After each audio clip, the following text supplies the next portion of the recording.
Mic check 1 2 1 2. What it do, man? It's your boy Marcel P. Black checking in for the fourth episode of Black Dogs Radio. You know what I'm saying? I want to thank everybody who's been coming out. You know what I'm saying? Coming to support and check my stuff out that I've been doing. Man, like if y'all could see the growth, I wish I could show y'all the screens. Like the growth of how many hits my website and the feedback that I've gotten for a lot of people. A lot of up and coming artists are telling me that the information that I'm kicking, you know what I'm saying, is really, really helpful and they're learning from it, whatever. So, you know what I'm saying? Thank you for everybody that's come. I got stuff in my eye. I hope I don't. Sorry if I do. I did, I don't. All right, whatever. But, yeah, I've been kind of sick today. You know what I'm saying? So, if I sneeze or if I cough or something like that, you know what I'm saying? That's what it is. But, yeah, thank you for everybody who's been going to marcelpblack.com. Again, this is Black Dogs Radio. You know what I'm saying? You can find me, my YouTube channel, Maroon Music 1. Just search Black Dogs Radio. And just go to mixcloud.com/Black Dogs Radio. I'm working on trying to get on a couple different channels and a couple different networks, like some streamers and things of that nature. So that's coming real soon. So thank you for everybody that's been tuning in, listening, and you know, I'm gonna keep trying to give you content that you can actually use. You know what I'm saying? Today's Super Bowl Sunday. I don't fuck with the NFL. I've never really been a big football fan. You know what I'm saying? And my wife and them, I wasn't feeling well today, so I didn't go. They had like a boycott the Super Bowl party because there was a bunch of Saints fans. I really don't care either way. But I really wasn't feeling well. I didn't really feel like being around people. So my wife and kids at the Super Bowl party. I'm home myself. I said, well, I got some quiet. I might as well try to do another podcast. So I ain't got to wait up till like 3 o'clock in the morning like I've been doing. You know what I'm saying? So, yeah. But fuck the NFL. You know, I stand with Cap. You know, I've always, like I said, just kind of been a casual football fan. I never played a down and tackle football in my life. I did like Michael Vick, you know what I'm saying, and other black players who bucked the system or whatever. So I definitely stand with Cap. So when the Cap thing happened, it wasn't hard for me at all to like you know, let the NFL go and not watch, you know what I'm saying, professional football. Now hopefully nothing happens with basketball because I love my beloved Thunder, and yeah, you just have to call me out because yeah, I'm not canceling the NBA because I love the Thunder. You know what I'm saying? Something had to really races had to really happen for me to stop watching it. But I love basketball. But yeah, so fuck the NFL. I stand with Cap. I don't care who wins. The Saints did get cheated though. And even though I'm not a Saints fan, you know what I'm saying, I love to see my people happy here in Louisiana, so that's neither here nor there, whatever.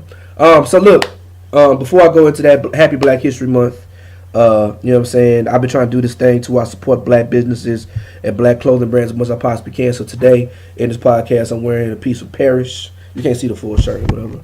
Well, a piece from Paris. If you remember, if you older like me, you remember there was a clothing brand called Mecca back in the late 90s and 2000s or whatever, where the people from that brought Paris. You know what I'm saying? It deals like, if you read it, you can't really see it, but health, wealth, wisdom, the land, and the people. You know what I'm saying? Black-owned brand. If you look, they got like a lot of 5% of stuff in their stuff or whatever. So shout out to Paris Nation Clothing. I've been rocking them for over probably since 2005 or 6 when I lived in Harlem. That was popping up there. You know, I still rock with them because they make clothes for big niggas like myself. You know what I'm saying? They always got it at Burlington in the hood stores where they sell big nigga clothes. So I rock with Paris, black-owned clothing brand. You know what I'm saying? I ain't got to play the front of it, but I ate at Bull Chicks, which is a black-owned restaurant here in Baton Rouge. I've been going to vegan friendly. I'm gonna try to go watch basketball games in quarters, and I've been doing my notes. I go all the way across town to go to Southern Ground Cafe, rather. So you know, I'm trying to support black as much as I can, not only just because it's Black History Month, but what better time to kind of kick off that initiative or whatever. So yeah, let me get to my notes. All right, so I was gonna talk about something, but pertaining like location. You know, kind of it ain't where you're, but where you at. But you know, I know, you know, the podcasts I haven't really been in too much of a chronological order, so it's kind of all over the place because I'm just really kind of doing this off the cuff. But I saw something today, and I've been seeing this a lot on Facebook on my timeline, and I see this a lot, you know what I'm saying, with younger artists, you know what I'm saying, to where, you know, in the age of 6ix9ine and, you know, King Dracos, and, you know what I'm saying, we understand that we get a level of attention from, like, acting out, you know what I'm saying, on Facebook, emoting on Facebook, be it if you're trolling or if you're serious. You know, I think we're in a viral age where that kind of happens a lot, or what have you. And, you know, as a person who books shows and a person who's been in the game for a long time, I understand that, you know, you gotta stand that, like, all the people putting money behind, you know, Soulja, all the money and all the influence that Soulja Boy has put in the game. You know what I'm saying? He can act like, he can afford to act like that. You know, like literally, 6ix9ine was an industry plant, so he can afford to act crazy because of all the things against us. us underground guys who are just up and coming, we might be kind of new to the game. We ain't necessarily got, what I'm saying, we can't just be pissing people off or whatever. So when I'm talking to like young and up and coming artists, I always talk about the 3 R's. Now these can go whatever order you want to go in, but I feel like excuse me, a lot of them are loosely, well, not even loose, a lot of them are very much connected. Some of it overlaps a lot, but it's what I call the 3 R's. Relationships, reputation, and resume. Those are the three R's that you need to really kind of matriculate in your career, regardless if you're going to be an underground conscious rapper like myself, if you want to be mainstream and indie or indie, or if you want to get a record label, if you want to do trap rap or panda rap or whatever type of art you want to do. If you want people to go into business with you, you need to have positive relationships, a positive reputation, and you want to have a dope resume. So when I say about relationships is who you know, who has the resources, what other artists are like-minded, and they can bring something to the table. Can you make a phone call and be able to get something done? Let's say you ain't got $200 to get your project, mixed and mastered, or a couple records mixed and mastered. Who do you know, that you can reach out to that can maybe do it for a discount, but you whatever. And the thing about relationships that are so important, they can't be one-sided. One-sided relationships have the shortest expiration date as possible, because after a while, niggas gonna get tired of doing shit for you for free on the love or whatever. You have to prove that you can bring something positive to the table. So while they might be bringing their hard work and maybe their time and their money and resources, and they spending time on it, they want to be able to understand that down the line, we have this particular relationship that I can get something out of it. So I like to look at it like, when we talk about the table, bring something to the table, I like to think of it as a buffet, but it's a potluck. So everybody can come sit at the table as long as they bring something to the table, and we can all eat. If I need production, if I need videos, if I need mixing and mastering, if I need video work, if I need graphics, things of that nature, I can, I can come to this table, and while I might bring the fact that I can book shows in several different places, I can book you in Baton Rouge, I can introduce you to this rapper, I can help you with your publishing, I can put in, so that's what I bring to the table. So while you might need to be able to get a show in XYZ things, while I might need to get a show in your region of the country, when you come to Baton Rouge, I got you straight. If I need graphic or artworks, I can help your artist get this, that, and the third. You know what I'm saying? So these type of relationships are very, very important or whatever.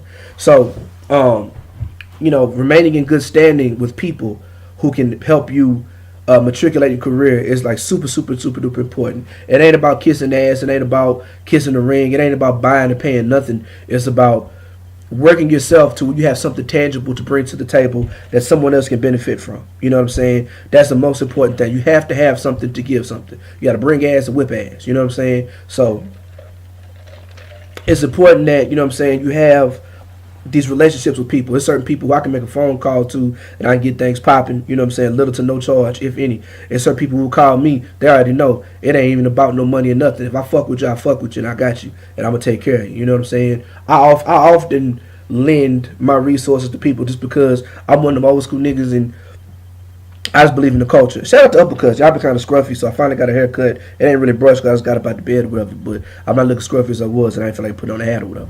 So, yeah, man. So it's important that you have good relationships with people, and this is the thing about all this stuff. This is gonna be a short podcast. I ain't taking all day because I really feel good. So this goes back to, so this kind of transitions to the next point. You know what I'm saying?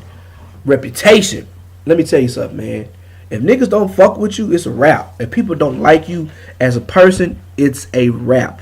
If you are a shitty person, you are an asshole, especially if you up and coming, you're not doing yourself any favors by being a bad person. You know what I'm saying? You look crazy. You know what I'm saying? Like, people ask me all the time, what you think about such and such and such. I don't never stop by for getting no money, but I be like, you know what? He can seem like he got a whole lot of shit going on with him. She seemed like she got a whole lot of stuff going on. I couldn't give my 100% recommendation for him or her, you know what I'm saying, to do this because, you might be a bad investment of your time and resources. It's been times I've had to say that. People ask me you have no idea how much people ask me what I think about this person down the third. I'm like, look, man, if it's somebody who I fuck with, I'm always gonna keep it funky. I don't lie about nobody. But my goal is never to shit on nobody. But you know, people. The thing about it is, we might just be talking about shit that's going on in Baton Rouge or that's going on wherever our city is. But this thing called the internet is global. So you might make a blanket statement. I've seen this happen recently. I've seen this happen a lot in the last couple of weeks, and I've been in DMs with these young brothers like, "Yo, bro, this don't look good." You know what I'm saying? People are talking about this stuff or whatever. And you know, if I am looking for talent to book for a show, and I see something crazy, I'm like, you know what, I'm gonna pass.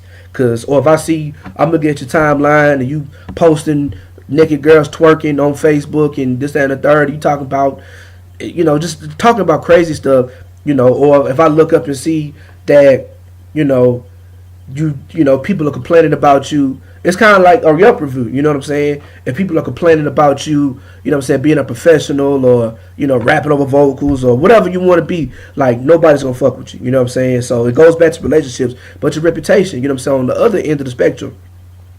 If you're an artist, you stay out of trouble, you know what I'm saying, you carry yourself as a professional. Let's think about it, bro.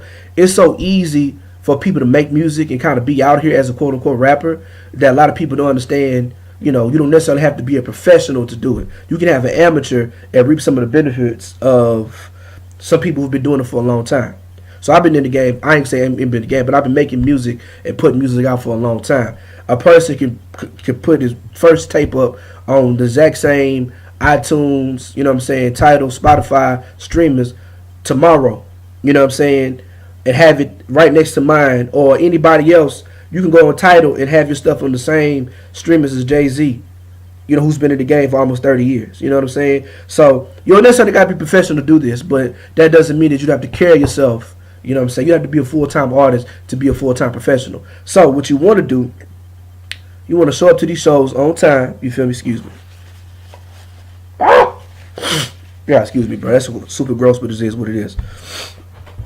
You want to show up to these shows on time. You know what I'm saying? You want to, you know what I'm saying, check in with the DJ. Like, you want to, like, don't be the guy who don't promote the shows. And don't be the guy who don't show up to the shows. Don't be the guy trying to get 30 niggas in with you. Don't be the guy, you know what I'm saying, make sure that you, if you get booked for a show, you know what I'm saying, this is an example, because shows is how we make our money, we move around, and what we mostly need is relationships, and how your reputation really works or whatever, and resume, we'll talk about that later. But be that guy who follows rules and makes it very, very easy for you to work with them. Don't be that guy who's a headache to book, headache to get around. The promoters asking for your music by this time. They tell you to get it this time. Don't be that guy. Be a professional. Be a professional. There's some people who, it's a lot of rappers who I run across that, me personally, I might not bump their music in my car or in my headphones, but they were such a pleasure to work with. They were polite. They did their job. They did everything they were needed to, and they actually made it easier for me. I booked them several times. You know what I'm saying? For me, I make music that's very aggressive. I'm an anti-white supremacist, unapologetic. You know what I'm saying? I'm a pro-black. You know what I'm saying? Black cultural nationalist. What's the word I used the other day? I'm a Pan-African intersectionalist, right? Everything is about 100% empowering and uplifting black folks. I will call racist white folks crackers and rednecks. You know what I'm saying? I talk about up in the pump on deplorables. You know what I'm saying? I say fuck Donald Trump, middle finger up, and all of that. But let me tell you, I mostly get booked by white people, which is a whole nother conversation. But the thing about it is, I'm not an asshole. I do good business, and I add to the shows. So you would think that white people wouldn't book me for shows, or whoever wouldn't book me for shows, people who aren't into my type of music, you would think I wouldn't get booked, because a lot of the people who come out and support hip-hop and buy music or whatever are white people. No. They, you know what I'm saying, white people fuck with me because they know, they understand where I'm coming from, and I'm not trying to mistreat or hurt anybody's feelings. Well, if you're a racist, I don't give a fuck. So I don't care how you feel. If you're a racist or you're on some fucking MAGA, KKK, alt-right bullshit, I don't give a fuck, and it's up there. But the point I'm trying to make is this. It's like, I don't alienate anybody by being an asshole on purpose when I don't need to be. I'm 100% professional. I mean, I get to fly across the country, and I stay in people's houses that I've never met before. You know what I'm saying? So the point I'm trying to make is this, man, having a solid reputation. And I can tell you, man, especially as a touring artist, you're doing shows. Because let me tell you something. These promoters all talk. We all talk. Promoters, facilitators, rappers. Yo, such and such say he want to come to Baton Rouge. What you think about him? Yo, ain't such and such from Baton Rouge? Somebody hit me up the other day. I ain't gonna say who it was, but they hit me up like, yo, you know this person? Tell me what you think about him. And I was like, man, honestly, I've never really talked to him in person. I might have met him once in person. You know, Are they hustling like you? Not to my knowledge. I don't really see them out here. I think they just kind of followed you because they see you working with me. Is this somebody who I should book? I say you book who you want to book or whatever. But don't think that this is somebody that's in my inner circle so you can make your own decision. You know what I'm saying? All the time. We all talk. You know what I'm saying? If you didn't show up to a show and I look on the lineup and I say, man, I booked Buddy for a show, he didn't show up. Or I booked old girl, she was super duper late, she was unprofessional, blah blah this. Because let me tell you something, man, once you get out here, it's like independent rappers are the new chitlin circuit.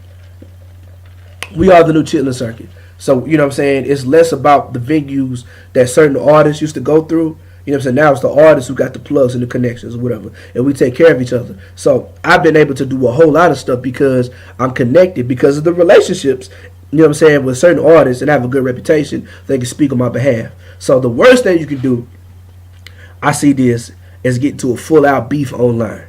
That is the tackiest, ugliest thing. Look, myself included. You know what I'm saying? If you're about to have a meltdown online, put the fucking phone down. Unless you're about to call somebody and talk to them. Unless you're about to go fight somebody. I'm all about running the fade.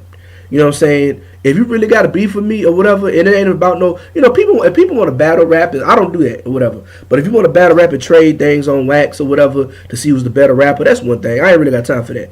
But if you want to disrespect me and say things that I'll punch in your fucking face for in the mouth, we're not about to talk about that online. When I see you, if we want to run the fade, let's run the fade. But the worst thing you can do is sit up here and go back and forth online because the whole fucking world is watching. It's been, you know, people in different states, you know what I'm saying, that I see beefing and going back and forth. I'm on the message saying like, yo, you need to chill out with that beat because it looks bad from the outside looking in. As a person who wants maybe to bring you to Baton Rouge, or a person who has the connections to get you booked in another city or another state, you know what I'm saying, beefing and all the hate and battling going back and forth online, that's fucking terrible. So I'm on the phone call or I'm in the DMs. I'm like, yo, how can we resolve this? Let me help. You know what I'm saying? You know, I have good relationships and I have a good reputation to where a lot of people respect my mind. You know what I'm saying? You know, I'm like Farrakhan when it comes to like selling rap beefs. You know what I'm saying? I hate to see it. I specifically hate to see black men going at each other over some dumb shit. Now, like I said, I ain't above catching around if it's gonna square it away. I'm from under that old. I'm from Ardmore. You know what I mean? So you know, if we need to square up and, you know what I'm saying, yeah with the yeah to get it off our chest, I'm with that, you know what I'm saying? But we all got, you know, I'm 35 years old, you know what I'm saying? We all got kids, we got other responsibilities. If we don't got families that we be taken care of, you know what I'm saying? I always try to tell people time is the most important thing. So the time you spend beefing with a nigga, that could be a time building your own career. Time is on. If I lose $100, I can hustle $100 back. I can't hustle yesterday back. I can't hustle, you know what I'm saying, New Year's Eve of 2019 back or 2018 back. You know what I'm saying? So time is very, very important, whatever, you know what I'm saying? And that's a terrible way to build your reputation as a nigga who's always being beefing and messy, but you never see nothing positive come from what they're trying to accomplish or whatever. And so when we talk, when us promoters and these talent buyers and these venues and these managers and these radio hosts or whatever, when we talk about all these type of things. Because I get these questions asked, and I'm very sure people ask, oh, what is this Marcel P. Black cat about? He's 6 foot pounds. He's 6'4", 400 pounds. He throws gang signs of black fist. Says fuck Donald Trump. It says when I see Richard Spencer, when I see that cracker Richard Spencer, I'm gonna drop it. What is he about? I'm hoping they're saying he's a man who's a father and a husband. He's serious about his business. You know what I'm saying? He's going to come and be a professional, do what he's got to do. He's not going to cause you any problems to go home about his fucking business. He's going to go home and handle his business. You know what I'm saying? So hopefully, and that's what I aim for. That's what I strive for because I'm a grown-ass man. And I'm just too old to be out here to be unprofessional. You know what I'm saying? So, like I said, relationships and reputation is damn near what and what. It's what people, you know what I'm saying? It's the things that you do, you know what I'm saying? Healthy interactions between you and people, and then reputations is what they say about you. You know what I'm saying? So it's very, very important that you have healthy relationships with people and you have a healthy reputation or whatever. Last but not least, resume. You can pile all that shit up. Have something tangible that you can bring to the table besides I'm dope. Let me tell you something. I'm one of the few people that I know who actually goes out to scout talent. This person may not have done shit, but I have a very, very good eye and ear for talent, and if I see something in someone, I'm like, hey man, come do Fade to Flow. I've recruited a lot of people, and I've given a lot of people a chance, and they've been able to make something for themselves over the last 10 years in the city of Baton Rouge. And the artists who I brought from out of town into Baton Rouge, I have a very good ear and eye for talent, and I'm unabashed about that or whatever. So, I'm one of the few people that'll take a chance on somebody that's young because nobody took a chance on me. So I'm always gonna give up my platform and resources to help out somebody else. Not always, but when it makes sense for me to do so, or whatever. But I do it a lot. You know what I'm saying? Your resume, it is a tangible, direct representation of your relationships. So who do you know? It says on my resume that I've done. I have relationships with the people who do 2x2 Festival. I have relationships with Justin Ivy, Hip Hop DX. I have relationships with Alfred Banks. These are real people that I'm really, really close to. It says on my race, and it shows by things because I've done 2x2 Festival. Because I had a live taping where we discussed my album with Justin Ivy of Hip Hop DX. Because I go on tour with Alfred Banks, or I've done stuff with Tef Poe, and I've done stuff with, because of my relationships with Killer Mike. I've opened for Run the Jewels or whatever. You know what I'm saying? So, these days that I've really, really done to help my reputation. So when people are calling about me or for me, they can use this to my benefit, which is on my resume. It's things you've actually done. It goes beyond the fact that I can rap good, the fact that I can book a show. How many people has he booked with Fade to Flow? How many times has he been on the CMJs? How much does he travel? You know what I'm saying? It shows that, he's done this, that, and the third or whatever. So you got to do some shit. It's more than just me rapping. It's more than just me rocking the show. You have to do some tangible things. Let me tell you something, man. The bag goes up. You know what I'm saying? From the RTJ show to the Common show, the J Electronica shows, the Kevin Gates show, the 2x2, A3C, from the CMJs. The biggest thing where the bag went up was the Double XL thing. The bag went up, and I got all type of calls, and I got all type of hate. You know what I'm saying? But I got all type of calls. You know what I'm saying? After the Double XL thing, when I was number one on the list of the 12 artists for Bad Rules at XXL.com for Double XL magazine as well. You know what I'm saying? So, excuse me. My resume, the things that I've tangibly done, the things that you tangibly do is super duper fucking important. Nobody cares that you did this open mic. But I will be interested if you have an opportunity. Oh shit, you opened up at the Varsity for who? You opened up for Tech 9? You opened up for whatever. I'm gonna pay attention to that. Oh, you featured at Fade to Flow. Oh, you featured at the Bando. Oh, you featured at Grassroots back in the day. Or you featured at whatever XYZ show. You opened up for who? Oh shit, you did what festival? You rock. Oh, you got a record with Big Sign. Oh, you got a record with Superstition. Oh, you got a record with whatever. Oh, you got production from such and such. Okay, bet that up. Who vouched for you? Oh, snap.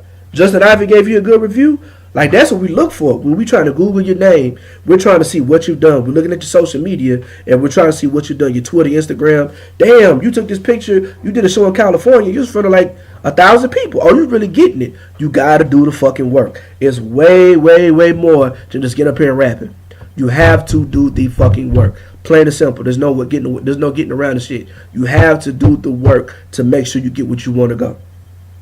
You have to do the work. And with the work, you have to have these good positive relationships, you know what I'm saying, to build this resume rather. You have to have these positive phone freeze. All right. You have to have positive relationships, you have to have positive reputation, and you do the work. I have a press kit. That's my resume. You know what I'm saying? Oh, I've never heard you before. What have you done? Boom. I'm going to tell you real quick. I'm going back to Orlando again this year, but for the first time, I was trying to get a show in Florida, Orlando. I had never done a show in Orlando. I hadn't been there since 2000. You understand what I'm saying? Never, I was in high school, definitely wasn't rapping and putting out music at the time or whatever. You know what I'm saying? So it was a 2000 last time we went to Orlando. We just went to like Universal Studios or Disney World or shit like that. So it wasn't even nothing on no rap shit regardless. Every year, the first year, I did the show. I go to Central Florida every year since 2016. So the first year I did Tampa. Next year I did Tampa and St. Pete. Next year I did Tampa, St. Pete, and I wanted to do Orlando. So a guy introduced me to the venue, Uncle Lou. You know what I'm saying? And I don't care. I'll tell him now because I'm get booked there again. I got a show coming up there in a couple months. So I hit up Uncle Lou like, yo, my name is Marcel P. Black. Such and such. This is my spiel or whatever. I was like, yo, here's my press kit. You understand what I'm saying? Take a look at it. If you think I'd be a good fit, I'd love to come rock your venue. He looked at it. Uncle Lou hit me back in about maybe 20 minutes and said, you have 100% of the door. You want the 60%? You want the 60 cap room or the 200 cap room? Straight like that. So I did it. I rocked it. Made good money. I'm going back again this year. I built that relationship or whatever. You know what I'm saying? I had a relationship with another guy who books. He's based out of St. Augustine. So our relationships and our relationship that we had in terms of booking shows, and he's done a lot of stuff for people here in Baton Rouge and Lafayette or whatever. We had our relationship. He knows a lot of the same people in my circle, and even though we've never met in person, he's heard great things about me. You know what I'm saying? So he recommended me to this guy, and he pretty sure he co-signed me to this guy. You know what I'm saying? Uncle Lou introduced me to a promoter. Me and the promoter did good business. He's going to be helping me promote my show out there in Orlando again.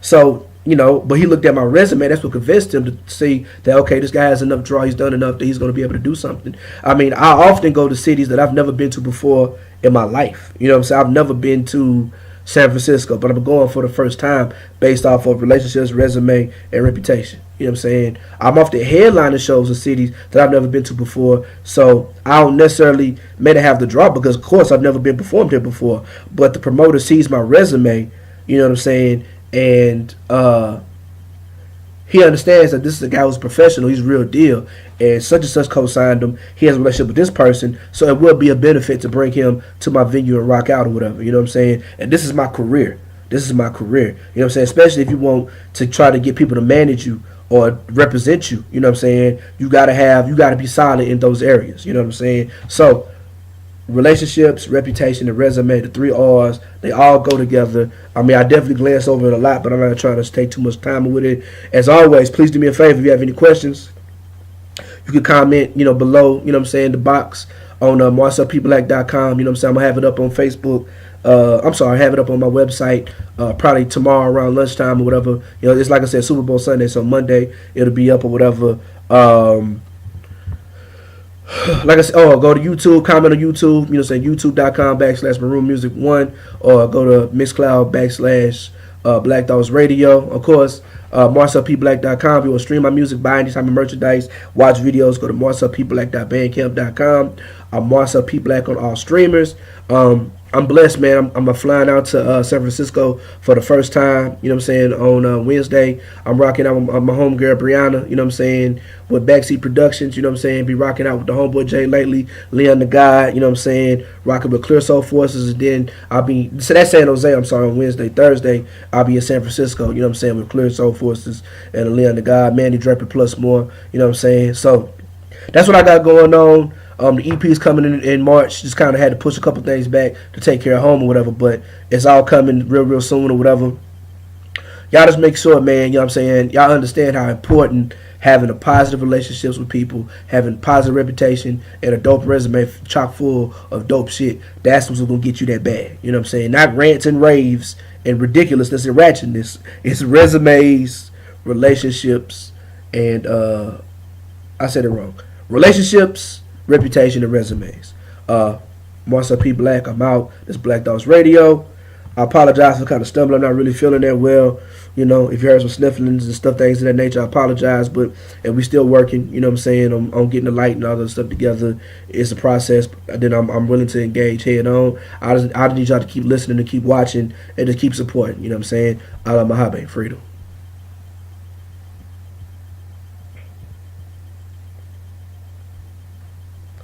Peace.